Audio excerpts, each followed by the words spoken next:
शुरुआत में एक बिल्डिंग को दिखाते हैं जिसमें आग लगी होती है और पूरी बिल्डिंग धुएं से भरी होती है। हमारा हीरो किम उस बिल्डिंग से एक बच्ची को बचाता है और उसे एक रस्सी की मदद से ला रहा है। तभी उस रोप में भी आग लग जाती है और किम का साथी उसे अपना हाथ पकड़ने को कहता है, पर इतने में रस्सी पूरी तरह से जल जाती है और वे दोनों ही धड़ करके नीचे गिर जाते हैं। तभी हमें किम के गिरने का स्लो मोशन दिखाते हैं। गिरते वक्त उसकी आंखों के सामने बचपन से लेकर अब तक उसकी लाइफ में जो भी हुआ होता है वो सारे दृश्य आते हैं। नीचे गिरकर उसकी आंखें खुल जाती हैं और वो सोचता है शुक्र है मुझे कुछ नहीं हुआ, और वो देखता है कि वो बच्ची भी सुरक्षित होती है और अपने पेरेंट्स के पास भाग रही होती है। अब वो उठता है और उस बच्ची के पास जाकर उसका नाम पूछता है कि आपका नाम क्या है, पर कोई उसको देखता ही नहीं। वो हैरान हो जाता है कि मुझे कोई देख क्यों नहीं रहा। इतने में कोई उसका नाम पुकारता है, शायद उसी बच्ची ने मुझे बुलाया होगा। ऐसा सोचकर वो उस लड़की से कहता है मेरा नाम किम है, तुम्हारा नाम क्या है बेटी। इस बार भी कोई उसे मुड़कर नहीं देखता। इन सबको क्या हो गया है, ऐसा सोचकर वो दूसरी ओर देखता है जहाँ दो लोग खड़े होते हैं।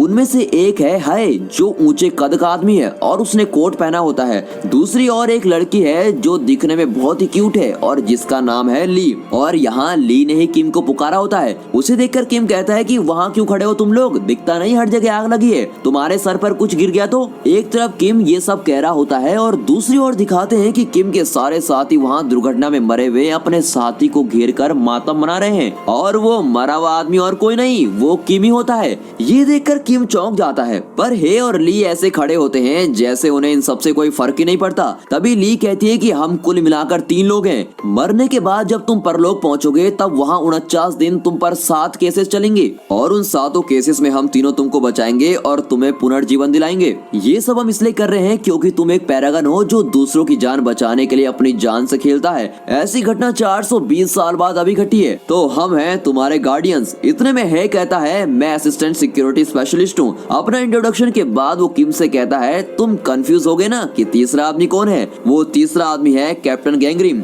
वो तुम्हारे क्रियाक्रम के लिए गए हैं, पर जहाँ तक मुझे पता है वो खाने के लिए गए होंगे। इस तरह वो मजाक कर रहा होता है। फिर दिखाते हैं कि आसमान से साइक्लोन जैसा कुछ आता है जो किम को खींच ले जाता है। तभी किम रियलाइज करता है कि अब वो बिल्कुल मर चुका है और उसकी आत्मा ऊपर जा रही होती है। फिर भी उसे विश्वास नहीं होता। वो चिल्लाने लगता है कि मैं अपनी माँ को देखना चाहता हूँ, उससे अभी बात करना चाहता हूँ, पर वो साइक्लोन उसको खींचकर ऊपर ले जा रहा होता है। कट करके गैंगरिम को दिखाते हैं जो गार्डियंस का कैप्टन है। जैसा है ने कहा था बिल्कुल उसी तरह गैंगरिम खाना खा रहा होता है। लगता है उसे खाना अच्छा नहीं लगा इसलिए वो थोड़ा खाकर उठ जाता है। तभी वो किम की माँ को देखता है। किम का भाई सुयोंग उसकी माँ के पास जाता है और माँ से कहता है कि चलो माँ हमारे जाने का वक्त हो गया है। कट करके दिखाते हैं कि किम परलोक पहुंच चुका है और वहाँ गेट ऑफ आफ्टर लाइफ यानी परलोक का गेट के बाहर खड़ा है। वहाँ मरे हुए लाखों लोगों